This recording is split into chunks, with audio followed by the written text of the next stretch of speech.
ബാബാജിയുടെ മൂത്ത മകനും എൻ്റെ പ്രിയ സുഹൃത്തുക്കളും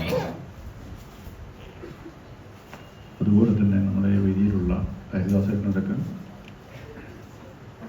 ദേവനടക്കമുള്ള പ്രിയ സുഹൃത്തുക്കൾ, ഇവിടെ എത്തിയിട്ടുള്ള എൻ്റെ പ്രിയപ്പെട്ട സഹോദരി സഹോദരന്മാരെ, കഴിഞ്ഞ വർഷം എന്നെ ക്ഷണിച്ചിരുന്നെങ്കിലും എനിക്കന്ന് പങ്കെടുക്കാൻ പറ്റിയിട്ടില്ല, സ്ഥലത്തില്ലാത്തതുകൊണ്ട്. ബാബാജിയെ പറ്റി പ്രസംഗിക്കുകയാണെങ്കിൽ മണിക്കൂറുകളോളം പ്രസംഗിക്കാനുള്ള വിവരങ്ങളും ബന്ധങ്ങളും എനിക്കുണ്ട്. ഇന്നിപ്പോൾ ആ ബന്ധത്തിൻ്റെ മാത്രമാണ് ഞാനിവിടെ വന്ന് നിൽക്കുന്നത്. ഇവിടെ സൂചിപ്പിച്ച പോലെ ഒഴിച്ചുകൂടാൻ വയ്യാത്തൊരു പരിപാടി ഉള്ളത് കൊണ്ട് ഞാൻ ആ പരിപാടിയെ പറ്റി പറയാൻ മറ്റാരുമല്ല, നമ്മുടെ തിരൂർക്കാരനായിട്ടുള്ള തന്നെ ബാബാജി ഇപ്പോൾ താമസിക്കുന്ന മുത്തൂരിനടുത്തുള്ള താമസക്കാരനായ പ്രൊഫസർ അരവിന്ദാഷിൻ്റെ ചരമദിനം കൂടിയാണ്. അവിടെ ചെറിയ ബന്ധമുണ്ട്, അവിടെ ഉപകരിക്കാൻ പറ്റാത്തതുകൊണ്ടാണ് ഞാൻ ഈ പെട്ടെന്ന് പോകണം എന്ന ഒരാഗ്രഹം ഇവിടെ പ്രകടിപ്പിച്ചത്. ഞാൻ വളരെ കുട്ടിക്കാലം മുതൽക്ക് തന്നെ ബാബാജിയുമായി ബന്ധപ്പെട്ട വ്യക്തിയാണ്. എൻ്റെ അച്ഛൻ്റെ വലിയ സുഹൃത്തായിരുന്നു അദ്ദേഹം. ആ കാലത്ത് ബാബാജി താമസിച്ചിരുന്ന ഇവിടെയായിരുന്നു. അന്ന് മുതൽക്ക് വീട്ടിൽ വരികയും അദ്ദേഹത്തെ കാണുകയും ചെയ്തിരുന്ന ഒരു രാഷ്ട്രീയ പ്രവർത്തകൻ എന്നതിൽ ഉപരിയായിക്കൊണ്ടുള്ള ഒരു കുടുംബ സുഹൃത്തായിരുന്നു അദ്ദേഹം. നമ്മൾ തിരൂരിലെ രാഷ്ട്രീയ മണ്ഡലത്തിലെടുത്ത് നോക്കുകയാണെങ്കിൽ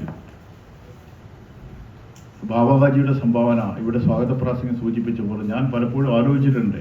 ഇടക്കാലത്ത് ഞാൻ ഇവിടുന്ന് മാറേണ്ടി വന്നു. എന്നിരുന്നാലും 10-20 വർഷക്കാലമായി ഇവിടെയല്ല. എന്നിരുന്നാലും എൻ്റെ മനസ്സിൽ തോന്നിയിട്ടാണ് ബാബാജിക്ക് വേണ്ടപ്പെട്ട അർഹതപ്പെട്ട രൂപത്തിലേക്കുള്ള അംഗീകാരം കൊടുക്കാത്തത് തിരൂർ സമൂഹത്തിനെ സംബന്ധിച്ചിടത്തോളം നല്ലൊരു കാര്യമല്ല എന്നൊരു തോന്നൽ എനിക്ക് പലപ്പോഴും ഉണ്ടായിട്ടുണ്ട്. എന്തായാലും ഈ ഫൗണ്ടേഷൻ രൂപത്തിലേക്ക് ശ്രമം നടത്തി അഭിനന്ദിക്കുകയാണ് ഞാൻ. ബാബാജി രാഷ്ട്രീയ പ്രവർത്തനവുമായി കടന്നു വന്ന കാലഘട്ടമല്ല ഇപ്പോൾ നമ്മുടെ സമൂഹത്തിനകത്ത് രാഷ്ട്രീയ മണ്ഡലത്തിൽ വലിയ മാറ്റമുണ്ടായിട്ടുണ്ട്. നമുക്കറിയാം. ഞാൻ അദ്ദേഹത്തെ ബഹുമാനിക്കുന്നത് എൻ്റെ കുടുംബ സുഹൃത്ത് നിലയ്ക്ക് മാത്രമല്ല, സംശുദ്ധമായ രാഷ്ട്രീയക്കാരൻ്റെ ബാബാജി താൻ ഉയർത്തിപ്പിടിച്ച ആശയത്തോടെ വിട്ടുവീഴ്ചയില്ലാതെ നിൽക്കുമ്പോൾ തന്നെ ഈ സമൂഹത്തോടുള്ള പ്രതിബദ്ധത ഒരു രാഷ്ട്രീയക്കാരനെ സംബന്ധിച്ചിടത്തോളം കാത്തു സൂക്ഷിക്കേണ്ട ബാധ്യത എന്താണെന്ന് അദ്ദേഹത്തിന് ധാരണയുണ്ടായിരുന്നു. അത് 1957 മുതൽക്ക് ഇവിടെ ജനപ്രതിനിധിയായി വന്ന് നിരവധി വർഷക്കാലം MLA ആയി സ്പീക്കറായി നിൽക്കുമ്പോഴും ബാബാജിയെ സംബന്ധിച്ചിടത്തോളം ഒരു അലിഗേഷൻ പറയാൻ ആർക്കും പറ്റിയിട്ടില്ല. ബാബാജി ജീവിതം അവസാനിച്ചു പോകുമ്പോഴും തൻ്റെ കുട്ടികൾക്ക് വേണ്ടിയും തൻ്റെ തലമുറയ്ക്ക് വേണ്ടിയും എല്ലാം സമ്പാദിച്ചുകൊണ്ടല്ല പോയത് എന്ന് പഴയ ഞങ്ങൾക്കൊക്കെ നല്ല ബോധ്യമുള്ള കാര്യമായി. അപ്പോൾ തൻ്റെ വ്യക്തിയെ സംബന്ധിച്ചിടത്തോളം രാഷ്ട്രീയത്തിനകത്ത് വരുത്തേണ്ട ശുദ്ധത അദ്ദേഹം ഉയർത്തിപ്പിടിച്ചിരുന്നു എന്നതാണ് അദ്ദേഹത്തിനോടുള്ള ബഹുമാനമായി എനിക്ക് ഏറ്റവും അധികം എപ്പോഴും ഓർമ്മിക്കുന്ന ഒരു കാര്യം. അദ്ദേഹത്തിൻ്റെ രാഷ്ട്രീയവുമായി പലപ്പോഴും ഏറ്റുമുട്ടേണ്ടി വന്നിട്ടുണ്ട് ഞങ്ങളെ. എൻ്റെ ആദ്യം അവിടെയൊക്കെ നിരവധി രാഷ്ട്രീയ അഭിപ്രായ വ്യത്യാസങ്ങൾ സ്വാഭാവികമായിട്ടുണ്ട്. പക്ഷെ അതുകൊണ്ടൊന്നും ബാബാജിക്ക് ഒരു പ്രശ്നവും ഉണ്ടായിട്ടില്ല. എൻ്റെ അഭിപ്രായം ഞാൻ പ്രകടിപ്പിക്കും, ശക്തിയായി പ്രകടിപ്പിക്കും. അദ്ദേഹത്തിൻ്റെ അഭിപ്രായം ശക്തിയെ പ്രകടിപ്പിക്കും. പക്ഷേ അദ്ദേഹത്തിൻ്റെ സുഹൃത്തുക്കളും മിത്രങ്ങളുമായിട്ടുള്ളത് ഒരു പക്ഷേ ഏറ്റവും അദ്ദേഹവുമായി ബന്ധപ്പെട്ടുന്ന അദ്ദേഹത്തിൻ്റെ രാഷ്ട്രീയക്കാരൻ ആയ അദ്ദേഹത്തിൻ്റെ രാഷ്ട്രീയ പാർട്ടിക്ക് അപ്പുറത്തുള്ളവരായിരുന്നു എന്നതാണ് പ്രത്യേകത. അദ്ദേഹം വൈകുന്നേരമായി വന്നിരിക്കാറുള്ള ഒരു കേന്ദ്രമുണ്ട് തിരൂർ ടൗണിലെ അർബൻ ബാങ്കിൻ്റെ തൊട്ടടുത്തുള്ള ഒരു കട. പഴയ ആൾക്കാർക്കൊക്കെ അറിയാം, നമുക്കറിയാം. അവിടെ ബാബാജി വന്നിരിക്കുകയാണ്. ആ കടക്കാരൻ ഒരിക്കലും അദ്ദേഹത്തിൻ്റെ രാഷ്ട്രീയക്കാരനല്ല, ഞങ്ങളുടെ രാഷ്ട്രീയക്കാരായിരുന്നു. അവിടെ വന്നിരിക്കുക. അവിടെ പഴയ സുഹൃത്തുക്കളുണ്ട് അദ്ദേഹത്തിൻ്റെ 3-5 ആൾക്കാർ. അത് അത്തരം വ്യക്തി ബന്ധങ്ങൾ കാത്തു സൂക്ഷിച്ചുകൊണ്ട് ഇതര രാഷ്ട്രീയക്കാരുടെ ബഹുമാനം പ്രകടിപ്പിച്ചുകൊണ്ട് തൻ്റെ ജീവിതത്തിൽ മുഴുവൻ താൻ ഉയർത്തിപ്പിടിക്കേണ്ട പരിശുദ്ധി എന്താണെന്ന് ജനങ്ങളെ ബോധ്യപ്പെടുത്തുകൊണ്ടാണ് അദ്ദേഹം രാഷ്ട്രീയ പ്രവർത്തനം നടത്തിയത്. കേരള നിയമസഭയുടെ സ്പീക്കറായിരുന്നു അദ്ദേഹം.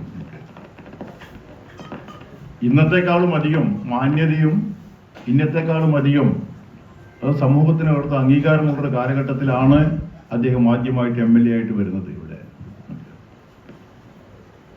അന്ന് തൊട്ട് അദ്ദേഹം സ്പീക്കറായി. ഇടക്കാലത്ത് തൻ്റെ രാഷ്ട്രീയവുമായി തനിക്ക് പിന്നെ ഒക്കെ വന്നു നിന്നു.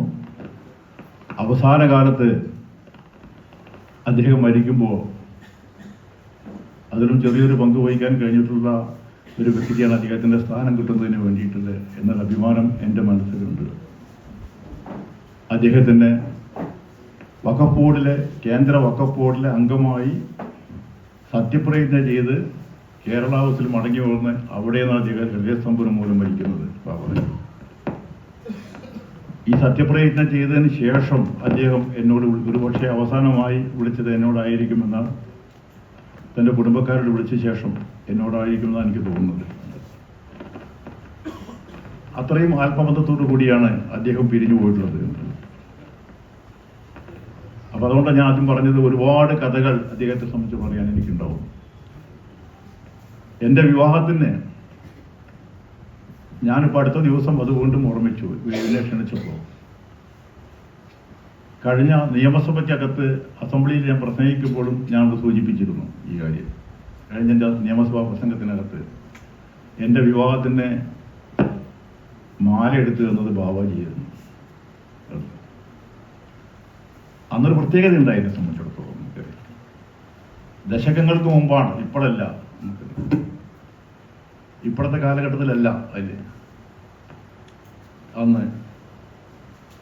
എൻ്റെ ഭാര്യയ്ക്ക് എംപിച്ചു ബാവയും എനിക്ക് മാലെടുത്ത് തന്നത് ബാവഹാജിയുമായിരുന്നു. ആ ഫോട്ടോ ഒക്കെ കാണുമ്പോൾ നമ്മളെ സംബന്ധിച്ചിടത്തോളം ആ പഴയ കാലത്തിൻ്റെ ഓർമ്മകൾ, അന്നത്തെ അത്രയും ആത്മബന്ധവും കുടുംബ ബന്ധമുണ്ടായിരുന്നുള്ള വ്യക്തിയായിരുന്നു ബാവാജിൻ്റെ. ഞാൻ MLA ആയപ്പോൾ ബാവാജിയുടെ ഇളയ മകൻ ബാബുമൊക്കെ അദ്ദേഹത്തിൻ്റെ പുസ്തകങ്ങൾ, അദ്ദേഹത്തിൻ്റെ പ്രധാനപ്പെട്ട ചില കത്തുകൾ, അദ്ദേഹത്തിൻ്റെ റൂളിങ്സ്, അസംബ്ലിക്കകത്തുള്ള അന്നത്തെ നിയമസഭയ്ക്കകത്ത് അദ്ദേഹം കൊണ്ടുവന്നിട്ടുള്ള ഭേദഗതികൾ, ഇതെല്ലാം അടങ്ങുന്ന ഗ്രന്ഥം എന്നെയാണ് ഏൽപ്പിച്ചത്. എൻ്റെ വീട്ടിലിപ്പോഴും ഉണ്ട്. അപ്പം അത്ര ആ സ്നേഹബന്ധത്തോടു കൂടിയാണ് ആ കുടുംബത്തോടും ഭാവകാര്യങ്ങളും ബന്ധപ്പെട്ടത്. ഞാൻ ഒരൊറ്റ കാര്യം പറഞ്ഞ് അവസാനിപ്പിക്കുകയാണ്. ഇന്നത്തെ രാഷ്ട്രീയത്തിൽ ആശയത്തെക്കാൾ അതിനും ആമാശയത്തിന് പ്രാധാന്യം കൊടുക്കുന്ന പലരും ഉണ്ടാവും. അതിന്ന് വ്യത്യസ്തമായി താൻ ഉയർത്തിപ്പിടിക്കുന്ന രാഷ്ട്രീയം എന്തായാലും ആ രാഷ്ട്രീയ പ്രത്യാശാത്തോടുള്ള പ്രതിബദ്ധതയും അതോടൊപ്പം രാഷ്ട്രീയ പ്രവർത്തകൻ എന്ന നിലയ്ക്ക് സമൂഹത്തോടുള്ള ബാധ്യതയും നിർവഹിക്കണം എന്ന ദൃഢമായ കാഴ്ചപ്പാടാണ് ബാവാജി ഉയർത്തിപ്പിടിച്ചത്. ആ സന്ദേശമാണ് ജനങ്ങൾക്ക് കൊടുക്കേണ്ട കാലഘട്ടമാണ് ഇപ്പോൾ നമുക്കുള്ളത്. സംശുദ്ധമായ രാഷ്ട്രീയത്തിൻ്റെ, സംശുദ്ധമായ ഇടപെടലിൻ്റെ, അന്ന് കാര്യങ്ങൾ പറഞ്ഞാൽ അത് ജനങ്ങൾക്ക്